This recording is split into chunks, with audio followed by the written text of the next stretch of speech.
Welcome back to the Customer Success Festival APAC Reloaded. I hope you enjoyed the event so far. Again, I would like to express my sincere gratitude to all speakers, attendees, and partners. If you do like our content, please head over to customersuccesscollective.com and check out our membership plan. With the CSC membership, you'll be able to have full access to on-demand videos, templates, framework, exclusive articles, and also rewatch all the presentation videos of this event. Now it's time, sit back and enjoy the next session.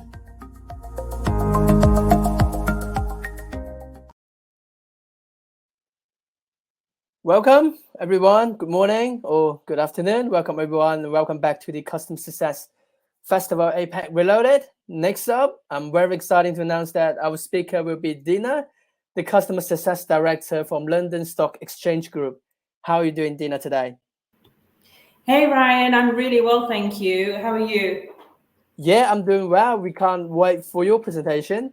And I know that you'll be sharing a pre-recorded presentation video with us. But on top of that, we will also arrange a quick live Q&A session right afterwards as well. Am I right? Correct.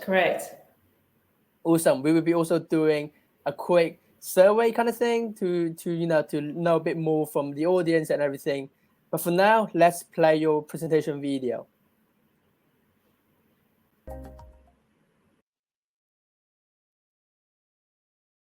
Hi, everyone, and thank you for tuning in. I hope you've all been enjoying the Customer Success Festival so far.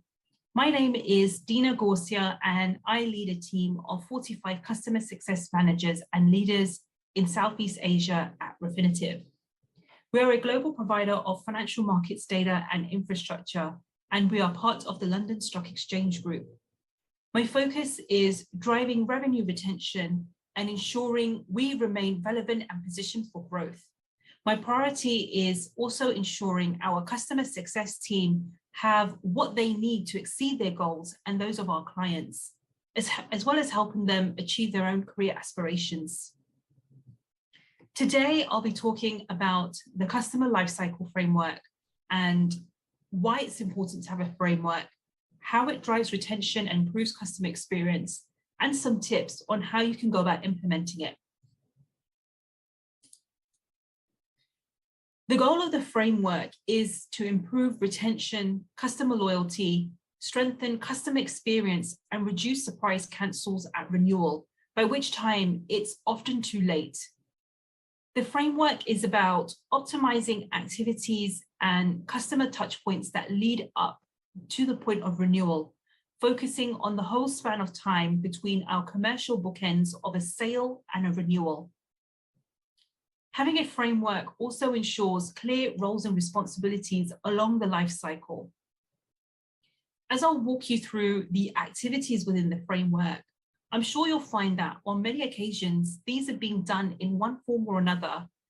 By having a framework, it allows you to apply some structure and standardization to it, and it aligns your account team on how you will drive a better customer experience as a collective unit. The framework brings consistency, and this is really important no matter what industry you operate in. You have to have structure and consistency to drive predictable renewal outcomes. So I hope that helps set the background and gives you an understanding of why having such a framework is so important. So here's an overview of the customer lifecycle framework. It shows us a timeline, and you can read it from left to right. The yellow pins on the top represent commercial events and suggested timelines within the lifecycle. You can also use your inbuilt sales stages within Salesforce to track the timeline. In the center, you'll see the layer model, LAER. This is an industry standard and stands for land, adopt, expand, and renew. Land is all the activities that take place at contract signature with the customer being onboarded and set up for success. Adopt is your customer using your product and ensuring that they realize the value of what was sold to them. Expansion is upsell, cross-sell opportunities identified and leads passed, and then finally hitting the renewal stage. And as you can see there, the life cycle is a continuous loop. The flags on the bottom represent the underlying activities that should be taking place over the course of the life cycle between the CSMs and the account managers. I know the role of the account manager can vary between firms, and in some cases, they're referred to as a renewal manager. For the purpose of this session today, I'll be referring to the role that owns the commercial relationship with the customer as the account manager or the AM. So back to this framework, it's really a post-sales rhythm that requires the full partnership and collaboration between the CSMs and the AMs. The framework is adaptable and flexible. It doesn't have to be a one-size-fits-all. You can allow your account team to dial up or dial down the frequency and intensity of these activities based on their accounts and your customer segmentation model. Let's walk through the activities, starting with the sales to CSM handoff and the renewal opportunity. If it's a new sale, it's important there's a sales to CSM handoff between your sales team and the CSM. It's really a knowledge transfer of what happened during the sale and what commitments have been made to the customer and what expectations they have. I'm sure you can all relate when I say without a proper handoff, the customer will likely receive a suboptimal experience and the CSM will find it challenging to build trust with the client. I always like to compare the sales to CSM handoff as handing over the baton in a relay race. It's important to agree when the right time is for the CSM to join sales and be introduced to the client. And that should be done before the sale is closed. Like a relay race, there's a window where the incoming runner and the outgoing runner are running together and the handover of the baton will happen. In a similar way, before sales closure, there's a window where both the sales team and the CSM need to run together, and the handover of the baton should take place at contract signed. So what's in it for sales when it comes to this handoff?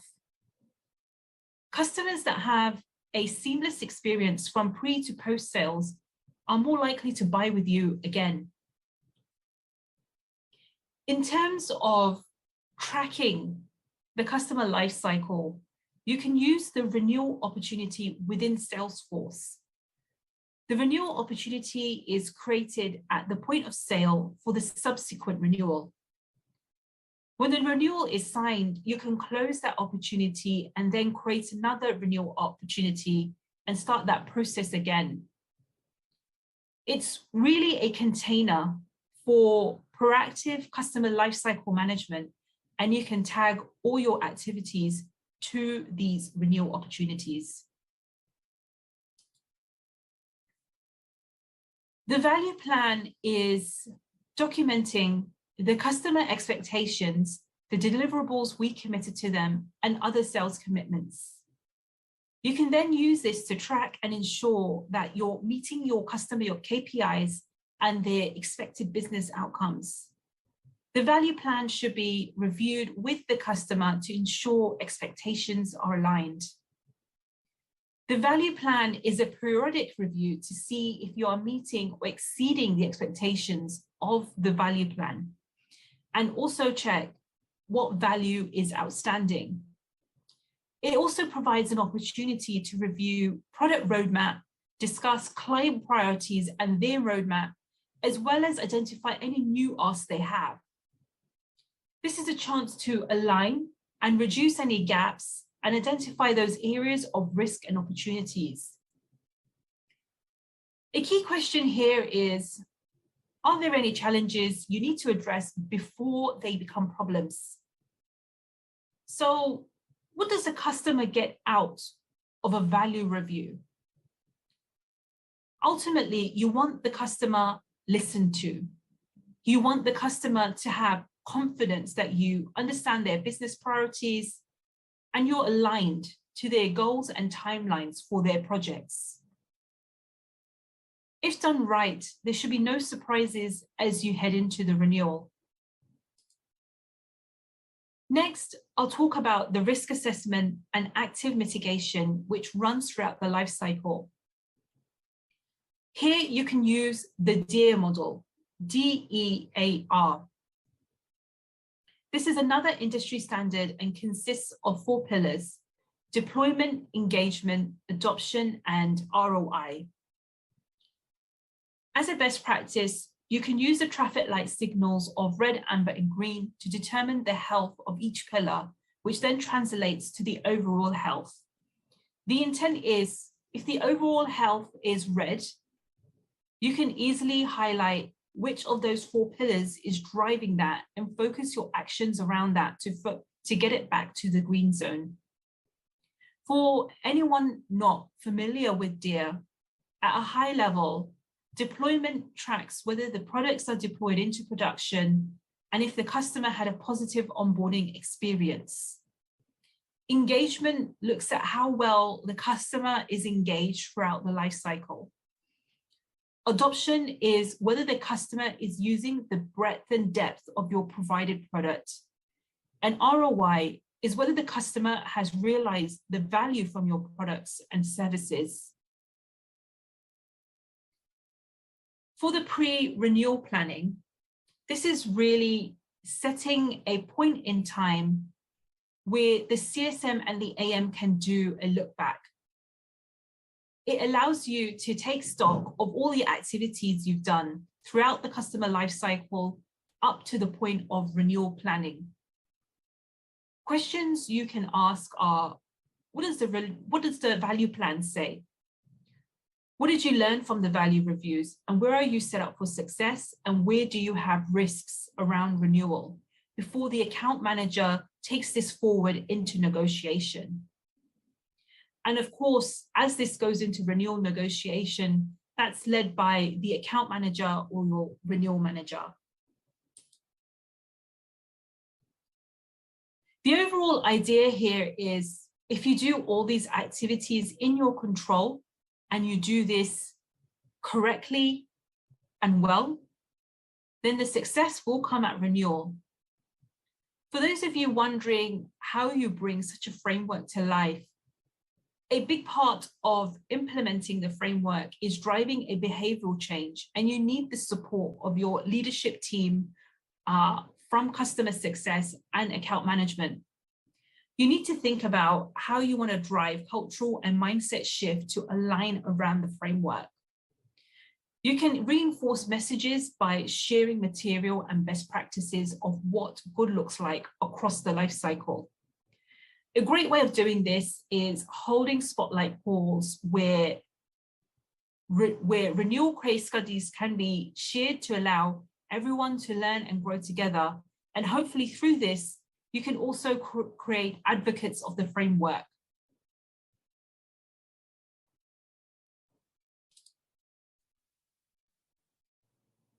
So today you heard from me on why it's important to have a framework that brings structure and consistency, how it drives retention and improves customer experience with clear timelines and activities between the sale and the renewal.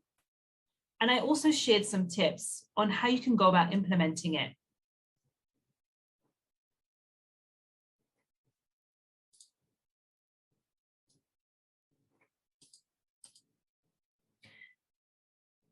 I hope you found this to be a valuable session.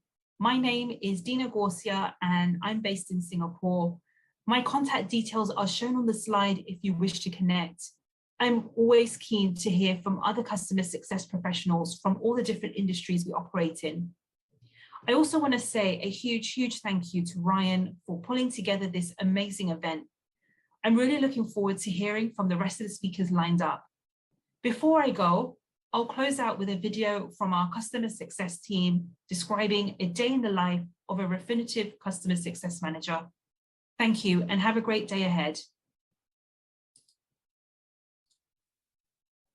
I'm proud to lead the customer success organization. Our mission is clear. We help our customers realize the full value of Refinitiv services and solutions to deliver on their business outcomes. We're a global organization with over 600 customer success professionals across every specialism and proposition that Refinitiv offers. Any given day, the only constant is that you're focused on the client and their needs change, so the day changes. We bring back on-the-ground insights on their goals, their workflow, any changes within the company. We make sure that the products and services that have been purchased are really adapted into the workflows of the client. We sit down with the clients and make sure that their expectations are met and that they get the most out of the products. I help customers to unlock the value of the Refinitiv solutions by know customers' business and by talking to them. What is great about being a CSM is you are the CEO of your book of business. If you are ambitious, you like picking up new challenges, you like learning, you like developing yourself, you like solving problems on the customer side, then this is a role for you. Data is just the beginning, and we work in an industry that's changing very quickly. And for the customer success organization, I think it's just a complement to how dynamic our role is, because as our clients' workflows are changing, we have the ability to adapt and develop with our clients.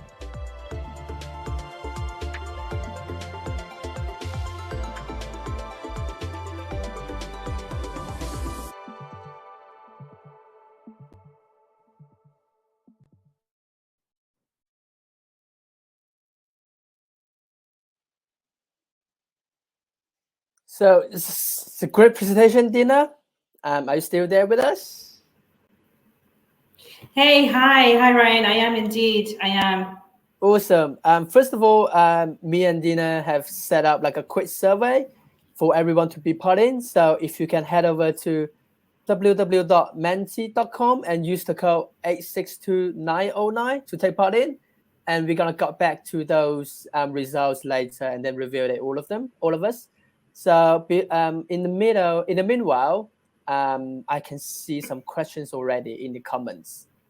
First one from Kevin. What are the key metrics to measuring customer life cycle success? There were too many to follow sometimes. What do you think? Yeah, it can definitely feel overwhelming. And I think there's two parts of the metric. There's the sort of quantitative aspect, which is an easy metric you can pull back and track. And then there's also the qualitative part. So with the quantitative piece, you can track, do we have the value plans created against the renewal opportunities? Are they being kept up to date? Are we conducting value reviews regularly and at a cadence you want them to for those accounts? So remember, with the customer lifecycle, you can scale up and scale down how you wish to apply it based on your customer model. So there's some things you can tick off, and then also the DEAR activities. You can quickly use that to tick it off to see, do we understand the health? Are we, if the health score is red, do we have the right steps in place to bring it back to the green zone? Do we need to get other people involved? Do we need our product teams involved? So there's ways of tracking it, I guess, like that. But then the other thing to add, which is really important, is I think the one-to-ones the customer success leaders or managers are having with the CSMs, and the things you pull up in those sessions, in those one-to-ones, to keep a track of what's happening in the accounts they look after. So I think you can go through the qualitative aspects there, and it allows you to check off, okay, so in this account, what's happening? When was the last time you met them? Look at the value reviews, look at the DEAR activities, and make sure we're going the right way. And just having those right conversations. And when it comes to asking them, where they need help, it could be directly, with the customer and talking to the customer, or it could be going back to your internal teams, your product teams. There could be, a particular health score around adoption that could be read around your product, say, because we don't have a particular feature or enhancement that the customer may have asked that we haven't delivered. So all those things come into play. I know I've said a lot there, but I think the two takeaways is you got the quantitative aspect of KPIs and then the qualitative, which add the color and the detail behind it. Thanks, Dina. I hope that helps you, Kevin. Sorry, we can't have a question from Jenny. So I have a question relating to flow of information during the customer lifecycle framework. As there are many stages and many teams involved in the lifecycle, are there any tips that you can share on how to best document and store customer information that can be utilized by different teams? I think that was a great question. Yeah, for sure. And a very big question. Thank you. Having the right tools, processes, and technology in place is very important. Salesforce is, if that's your chosen tool, or whatever your chosen tool is to track, your CRM tool to track this type of thing that can act as a container. We use the renewal ops within Salesforce to act as a container for us, where we can link back all our activities. In terms of documentation, when it comes to things like value plans, have an agreed template that you can use across your firm. And you may have, it may not be one version, it could be two versions. You could have a full-blown version you use with your strategic accounts, and you may decide to have a lighter version you use for your smaller accounts, where maybe you're trying to differentiate clients between your customer segmentation model. And then linking these type of documents that are completed, like the value plans, back into Salesforce. It's so important to have somewhere to put this in. So I'm really pleased this question's been asked, because when you get to the pre-renewal stage, you want to look back, you want to take stock of all the work you've done in the last 2 years or the last 3 years, however long that contract was, and go, right, this is all the value we've provided. And in addition, if the customer has been unhappy during any points of that contract lifecycle, you can pick that out. You can see how we got them, how we nursed them back to health. You want to be able to access that very quickly to take stock of all of that before you go into your actual renewal discussions. I think there's certain decisions that need to be made before you implement the customer lifecycle, and that is, okay, where are we going to put all this? Is it going to be Salesforce? Is it going to be this CRM tool? Are we agreeing that we're going to have a renewal opportunity to track as a container? Have we all agreed that this is the value plan template? And then when it comes to value reviews, also making sure everybody understands what is a value review. So it's not, your typical help desk call, can you help me get this? Can you help me do that? Can you reset my password? That's just day-to-day support. It's not a value review. So getting those things agreed and making sure people buy into it before you do the rollout. Thanks. That was a really great question and great answers. Before we go up to next questions, I'm going to give you some guys more time to put on your questions. But I'm going to quickly review some of the answers that we gathered from the survey. The first question from Dina was, which core life circle activity do you think will be most valuable to you?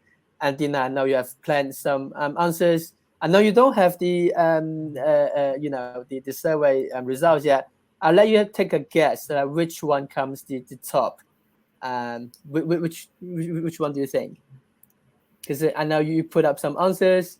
We have sales handoff, value plan, value reviews, pre-renewable planning, and continuous risks and assessment and mitigation. So you're asking me? Yes, I want you to have a guess. Okay. Oh gosh, I guess it depends where you are within your organization and which area you want to really tackle. I know in an earlier session, Yuting was on and she spoke quite a bit around sales handoff and making sure we get that right. And if we get the expectations right, we get the client onboarding right, that will carry throughout the entire customer life cycle. And make sure you're set up for success at renewal. To that, I would probably add the risk assessment and mitigation, because that's the item that runs throughout, and in a way is making sure you're doing everything in the life cycle. And I really like the DEAR activities, because you're tracking the deployment, engagement, adoption, and ROI. And by the way, this is not something I made up. It is actually an industry standard. So if you go to Gainsight and their websites, they talk a lot about the DEAR activities and the 4 pillars there, and the other concept around layer. Awesome. Yeah, I think actually for the questions, we got pretty even votes under each sort of options. The one that come out a little bit first was the value reviews, got like 25% vote. And then next up, we got 23% vote for the pre-renewal planning, and all others were like 80%. So it was quite even, I would say. Yeah. You know, I think if I look back, 5 years when customer success was still coming together, and you would have renewals, right? You just walk into renewals and you go straight into the commercials, whereas now we're trying to tackle it in a far more structured way. That planning isn't just around commercials. It's about taking a look around what's all the value we added and what's still relevant with the client. Are we still relevant to them in a strategic way, because they may be changing their direction, and what more can we do with them? It's so much more than just a commercial discussion, and I think this is where the customer success team really play an important part. Yeah, I cannot agree with you more. Your next question is, where do you feel you experience the most challenges implementing such as a framework? We got a lot of people saying it will be adoption of the framework by teams. Do you have some comments to make on this one? Yeah, it's actually you really have to sell this idea to them and get their buy-in on why we're doing it, because they may not see the immediate benefit. And one of the things we like to do here is hold those spotlight calls where we can take case studies and share with everyone, and you can make it less about the customer lifecycle and more around the renewal itself, because people learn, okay, you had this situation with a client, wow, that was an interesting one, and how did you get around it? And you can see the customer lifecycle flow through it. But people are always looking to learn, because every CSM, every account manager has challenges. So what we do is we hold spotlight calls on recent successes, and we try and pick out the most difficult items that people were dealing with, difficult renewals, things that we thought was incredibly challenging, and try and highlight them so that people can relate to that, people can learn, and then drive adoption through that. It's good to get people to buy into it, I think, and rather than doing just the top-down mandate. You can do a top-down mandate, but it doesn't mean people will execute it, passionately. And I think when people start buying into it, they really start following it, and they really believe in it.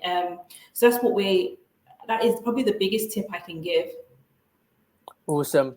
And yeah, thanks for everyone who's been voting, and also Kevin and Jenny. Yeah, thank you, Dina. Standardized templates are a great tip. We also got a question from Deepak, who's wondering who would be the right person on the organization to drive this top-down approach. Wow, what a great question. I would say definitely your chief revenue officer, and then the individual that's running your customer success. It needs to be jointly pushed down, depending on how the teams are structured and what the reporting lines are like. You need that chief revenue officer to believe in this process as well, and to drive the top-down adoption if that's the way you want to do it. It's something, hopefully, if they are bought into it, they are talking about in their communication, whether that be town halls, newsletters, anything like that. But when your chief revenue is brought in, I think people around them start buying into it as well. Yes, thank you, Dina. I also got a question from you here from Menti. We have someone saying, I work in a startup environment. I love the structure of the framework, but we don't have the resources as yet. What do you believe is the most important priority of the framework to implement first? I think the first thing is definitely getting that sales handoff done and the value plan, right? Because then you know, right, we've sold this to the client. There's no gap between the salesperson or the sales team that sold it and the CSM. When there's a gap, there's no continuity. And if you think about it from a customer experience perspective, you had a salesperson that sold to you and then left. And then, you know, maybe a couple of months later, a CSM came in, and that CSM is most likely to ask the questions that the salesperson already knew. So in a way, the client's probably thinking, well, don't you know what I bought and what I told your salesperson? So if you can get that sales handoff done and you start building the value plan, then you get all the customer, you know what the customer is subscribing to, why they're buying it from you, what their workflow is and how they're going to use it. You also know what their business outcomes, what their expectations are. And I think an important part is also understanding their business. So how are they going to evolve in the next couple of years? So when you do speak with them, it's not just about what have they just bought, it's understanding their longer term vision and their longer term strategy to make sure we're still what we're offering them is still relevant. And if what they're if the direction they're going, our products may not be fully equipped, it may be something you want to take back in internally and start, you know, having those conversations around what's happening in the market, direction, you know, in which the market is going. But I know I'm digressing a little bit, but coming back to your question, Ryan, I think if you get the sales handoff and the value plan done correctly in the first instance, it will set you up for the successes that come later. Awesome. Yes, I think that's going to be very helpful for our audience here. Like I mentioned, we still have time for 1 or 2 questions. So yeah, I'm going to give you a couple of minutes to put on your questions here.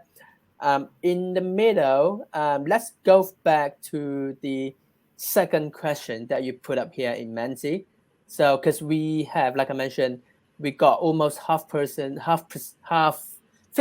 of people who put on adoption of the framework by teams will be the challenging things. But again, we also have almost 40% of them saying buy-in from stakeholders will be the challenge. Do you have some tips for those people over there? Yeah, I mean, I think Deepak asked a great question earlier, right, around the top down and top down, who do you go to? And then going back to that piece around the buy-in, I think it is that mindset change, because sometimes when people look at it, go, well, this is a great framework, but how much admin are you asking me to do? You know, how much time am I going to be spending on Salesforce? And I think these are all the sort of mental blocks people tend to have. And then sometimes they don't see the value of what we're trying to do. So adoption can be incredibly difficult. And I think if you're just starting out, what you could pick out is maybe your top renewals that are happening in your business as a tip, and then start using that customer lifecycle for that. Because if they're your top renewals and they're the ones that are, you know, the big ticket items that are renewing for the year, more than likely, your head of Asia business or your MD of Asia business, your chief revenue officer, they are also going to be interested in those renewals, right? They're not going to want to say that, hey, are you walking away with a downtick, or is that going to cancel? You're going to want to like make sure you're doing everything you can to make sure you're getting not only a positive renewal, but a renewal with an uptick. So if you can start with those ones and start applying the customer lifecycle framework, you can start slowly implementing it and adopting it into the firm. I think it's tougher when you start implementing the customer lifecycle framework and you say, right, my strategy is to implement it for everything. So I think you can start by picking your top priorities. Awesome. Yep. We have another question from Kevin again. Thank you. Is there any other tools or platform that you can recommend apart from Gainsight? I think you just mentioned Gainsight earlier today. So yeah, any other platforms or softwares? I think there's quite a few softwares out there. I think Gainsight is incredibly close to customer success because their whole foundation, they're built around customer success, right? But there are other platforms that may not be built around customer success, but help you, I guess, organize yourselves. Things like Monday.com, the other platforms like that. I'm not familiar with them so much. I guess my familiarity is probably more with Salesforce because that's what we use here. And I'm familiar with Gainsight because they've built themselves around the whole customer success. But I know there are a bunch of tools out there, and whilst they may not be built around customer success, they allow you to adapt them and adapt it to your workflow and how you wish to use it. Awesome. Thanks, Dina. I can see we don't have much follow-up questions. So, and we are running out of time, Prison. So yes, thank you again, Dina, for joining us and then answering all those great questions and all those great tips around customer life cycle. So yeah, we had a great time. I look forward to meeting all of you in our next session and the future events as well. Thank you, Dina. Thank you. Thank you so much, Ryan. And have a great day, everyone. Have a great day, everyone. I'll see you guys soon again. Take care. Thank you. See you guys in the next session. Bye-bye.